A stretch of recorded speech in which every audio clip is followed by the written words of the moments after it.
I assume you've probably talked to a lot of different parents in your job.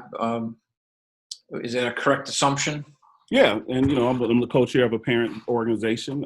We the parents, and so we're talking to parents every day. Ultimately, what we wanted to do after I'm the immediate past president of the District Parent Coordinating Council, and one of the problems that we saw is that when parent leaders left, their children graduated, we didn't have a continuity of information going from one group of parents to the next group of parents. Like the teachers in the union have. They maintain a continuity of information because they're in their careers. So what we want to do is, through we the parents, is make sure that we have an intergenerational conversation so parents who have been through the system are informing new parents so that they don't have to start all over again and they benefit from the experience of parents who've been in the system. So what have you been hearing from parents since we went to distance learning back in the middle of March? Are you hearing a lot of happy parents, a lot of unhappy parents? Just what's been the feedback? It's interesting. I was just on a call today, we had over 2,000 views on a call today of parents engaging with them. And it was really interesting to hear parents talk about, 4 primary areas of concern related to virtual learning. They were concerned that their children had busy work, but did not actually learn. They were not actually learning the material that was going to help them be prepared for the next grade or to be prepared for college if they were seniors in high school. So they were concerned that because of the way it happened, their children did not get the academic needs that they needed taken care of. And then they also were concerned along those lines that they as parents weren't prepared to be able to offer the support because this kind of happened abruptly. And so they're concerned about where their children are at right now. Are their children falling further behind? And what's going to happen to try to kind of make up for some of that stuff?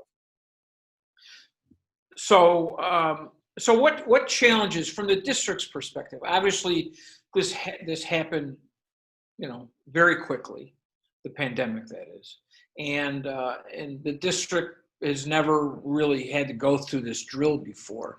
What particular challenges do you think the district had to confront? Again, parents just told me this. First of all, the district's main challenge was the fact that it happened abruptly. This happened all of a sudden. The district was not prepared for this, or nor had it planned for this. So districts like Buffalo, where a large urban school district, where you have a huge teacher contract, and they just kind of working at the way they're working, were very different than what I've heard from school districts like in suburban settings and private schools, who all their children basically had an internet connection. They all had a device. They all was partially learning on, online learning anyway, because they were using their devices in school. So when the COVID-19 came, they just switched over the curriculum to what was going on, in the classroom to virtual. It kept going. They didn't slow down.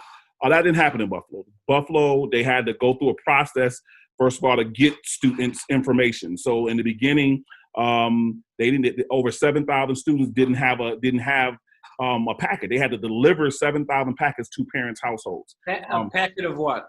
Learning. So the school ended on a Friday.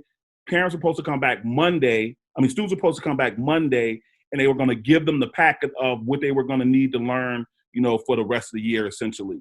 And so because that didn't happen, they said parents couldn't come back on Monday. Parents had to come to the school and get that information. So over 7,000 parents did not come to the school to get the learning packages. And so the district had to find a way to deliver those learning packages. So they had the school bus drivers and the bus aides take the packages right to parents' house. But that lets you know that's a large number of parents that they had to connect to that way.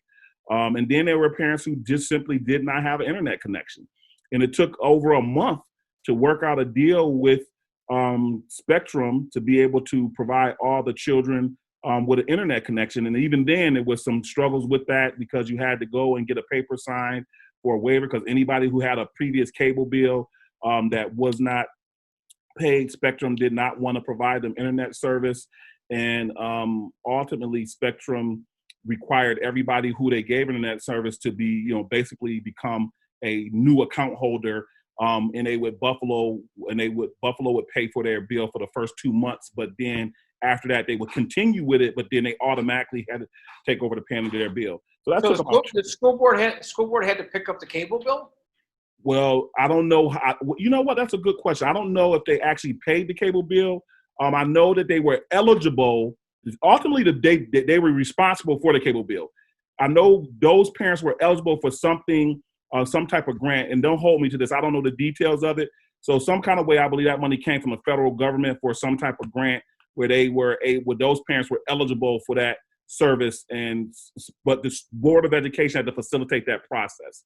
So I don't know if that's through the federal funds or they paid it or how it worked, but it was a document parents had to fill out to get the waiver for them having to pay, as parents have to pay for that cable bill, and that responsibility was shifted to the Board of Education based on that waiver. So how the Board of Education financed it, I don't know the details about that. What's your sense? Did a lot of kids fall through the cracks? No question. And what I was in the middle of sharing there is that, so every child didn't have internet connection, and then every child didn't have a device. So then they had to go through a process where in the beginning, they only gave devices to high school students.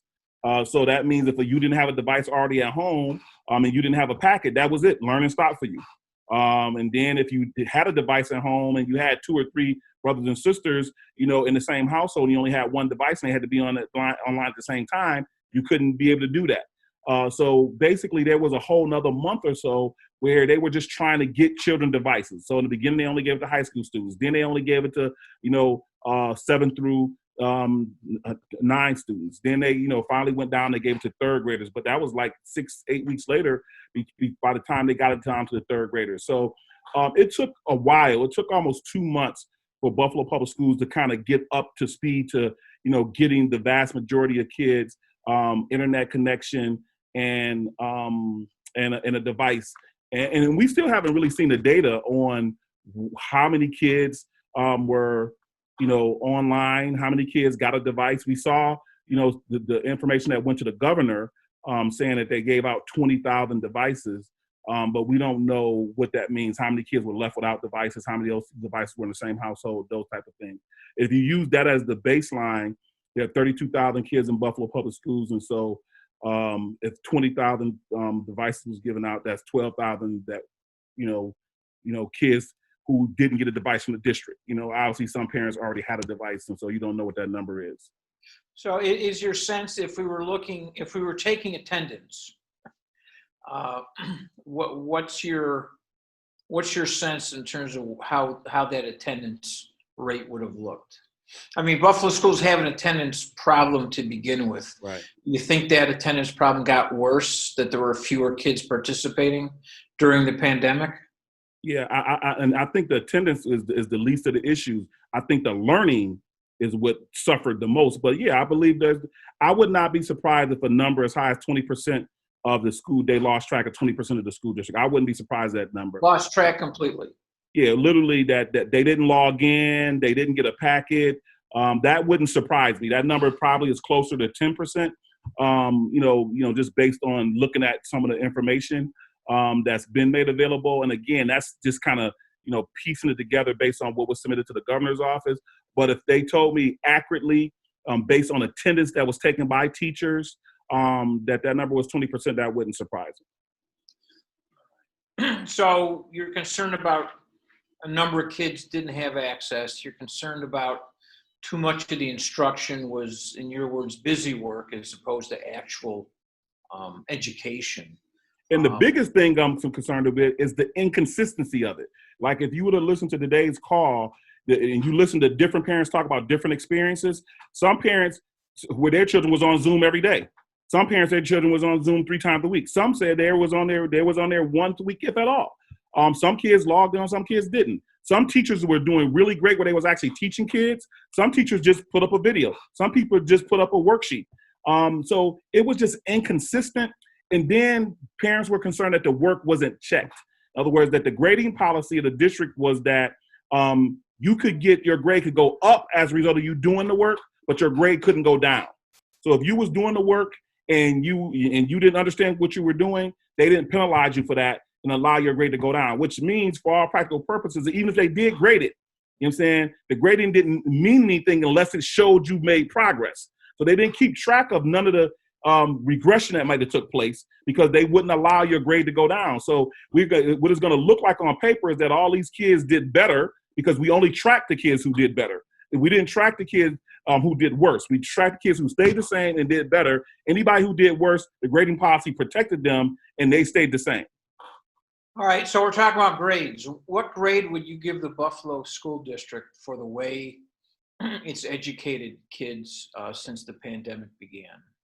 I would give 3 different grades. You know what I'm saying? I would give the highest grade to what it did for the community overall in terms of making sure kids had food to eat. You know what I'm saying? Obviously, this is the 3rd poorest city in the country. So Buffalo Public Schools is, where a lot of kids get their meals from. Free lunch program. Huh? The free lunch program. The free lunch program, correct. Which is lunch and breakfast in this particular case. They scaled up real quickly and they provided breakfast and lunch, not just for the people in Buffalo Public Schools, but for the people in the neighborhoods all around the school. And I'll give them an A+ for that. And they really figured that out. You know what I'm saying? That they did that well. I'll give them a C in terms of their ability to get education delivered. To get an education delivered, they found out abruptly, and they got something delivered. I don't think what they got delivered, ultimately in terms of education was quality, but it was also better than nothing. They didn't throw their hands up and say, okay, we just can't do it. They put together something, they made something happen. So I give them a C on that. Where I give them their lowest grade is the time it took to get this thing up and going. And I know this is a big school district, you know what I'm saying, but so I would give them a D there. It just took, the reality is these are the most vulnerable children in the country in some cases who need the most support. And at the end of the day, for the amount of money that we pay for education and for the level of job security that we give teachers, for us to take almost 2 months to get up and going to deliver, a average education, I just think is just, something that as a community we cannot accept, that we should, have an expectation, especially now that it's coming, that our teachers will be trained for virtual learning, that we will have a system to ensure that every child gets it if you have to go to that, that you have a way to actually have the learning takes place where you have proper grading, and that children actually make progress. Because here's what the bottom line is, Jim. If you look at what's going on around us in suburban school districts and private schools and Catholic schools, they kept moving at the pace that they were already moving at. They haven't slowed down. And so what does that mean for the children who have been the most vulnerable? They actually are losing ground in relationship to their peers. And they do not need to be losing ground under no circumstances. And so that's where my biggest concern is at. Now you've studied the district's proposed reopening plan, and you've shared some concerns with me with regards to testing. What's your overall impression of what the district would like to do going forward? I think it's visionary and it has a lot of very lofty goals. But given the contract that we have with the teachers and given what the evidence that they put in the actual plan, I think there's a lot to be desired, and we need to be getting details. The top line of it, the vision of it is fine. But in terms of the details, there's not enough details in there for us to believe that it's possible to do a lot of the things that they're calling for in there. I'm personally uncomfortable with some of the waivers they're asking for. They're asking for a waiver to be able to start school later, to be able to, have the teachers come in 2 weeks earlier, and for the school not to start till later in September, October. Again, they want a waiver to have a less than 180-day school year. So if you're going to start later, that means you got to finish later, as far as I'm concerned.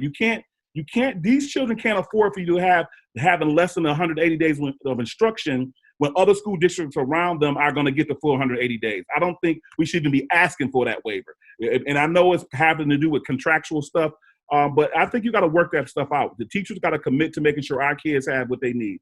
So the part of the application that's asking for a waiver on assessments. I don't think we can afford to not assess our children. Especially unless everybody's not assessing. If other people are going to be assessing the children, we need to be part of the assessments too. For them to not get assessments, and I understand they want to switch to a project-based learning model, and they want to be innovative in that approach. But unless you show me a contract that makes that likely and able to be done, and I see the details on how you're going to work that, that's a lot to be asking for based on the history of what has gone on here. So I'm uncomfortable with that part of what's going on and starting school later. So those are the things that I think I like what they talk about in terms of their culturally and linguistic responsive instruction, the anti-racist policies and practices. So there's some things about the reopening plan that I really like, but we really got to see the details. What about the role of parents? I mean, is part of the problem here that some parents simply didn't step up either? Yeah, I mean that's going to always be the case. I mean, because obviously all parents are not made equal in a sense. All parents don't have the same ability to support their children as other parents. But nonetheless, we as taxpayers pay for all of our children to get an education. That's what we're funding when we spend over $1 billion every year to pay for the education system. So one way or the other, parents and school teachers and administrators have to partner to get the results for their children. And so we give a lot of extra resources to the district to support those parents who are not able to provide the support for their children that we would like to see. We give a lot of extra resources to the district to support special education parents. We give a lot of extra resources to the district to support English language learners. You know what I'm saying? So there are resources in place to support, to give those additional supports to make up for that gap of parents. But at the end of the day, in this particular case, Jim, I think that parents stepped up in big time, and really, filled the gap, because ultimately you went from parents having to be the ones who take responsibility for helping their kids do their schoolwork. Parents don't have master's degrees in education and none of those subject matter areas. I mean, so some parents don't even have high school diplomas. And if you look at the statistics, they said a third of the parents in Buffalo Public Schools are functionally illiterate. That's just the reality of being in the school district that for years had a 50% or less graduation rate. You know what I'm saying? That's who the parents are. Those parents at Buffalo Public Schools failed over the last 50 years. You know what I'm saying? If you look at the statistics, if you look over the last 50 years, about 25% of African-American males graduated from Buffalo Public Schools. That's a significant portion of who the parents are in our school district. So there's only so much you can expect in terms of the academic support coming in that from parents in that way. But I think parents did a great job of supporting the district so that we actually had some progress with our kids. Okay. All right. Anything I haven't asked you that's relevant to the discussion? Yeah. On the reopening plans, I think one of the things that came up today I thought was very important that I hadn't thought about was that the vast majority of 70% of Buffalo Public School kids are bused to school. And in an environment where you're talking about, a hybrid learning model, if you're not going to test those kids so those kids get to school, they actually first come in contact with other people on the bus and at the bus stop. So are you going to be taking kids' temperature? Or are you going to be checking kids at the bus stop? And if you are, what are you going to do if a child, comes to the bus stop sick? Are you going to send a child back home by themselves? What is the plan for, transportation? Obviously, you can't have kids sitting next to each other on the bus. Last year, we had a huge shortage of bus drivers and a shortage of bus aides. Are you going to put kids on the bus where 70% of the kids are riding the bus without a bus aide in the COVID environment? If you had a shortage of bus drivers last year, what information do we have this year? And then there's no information about the testing. We don't know what kind of testing, the pool testing, or what kind of testing they're going to be doing in school. That stuff is unclear right now. So those are things that I think have to become more part of the discussion. And one last point. Buffalo Public Schools put a reopening plan out on the website, for people to read, right? what they need to do is the superintendent, the school board, they need to have people come out talking to parents, answering questions, just to put something, 100-page document out there for people to read. I don't think it's helpful for all parents. I think there's a certain segment of parents where they need to interact with you. They need you to explain things to them. And I think that there needs to be a much more conscious effort to engage parents in an interactive conversation and a two-way conversation about what we are going to do going forward, and not having just a few people go in the room, make a decision and say, here's your plan.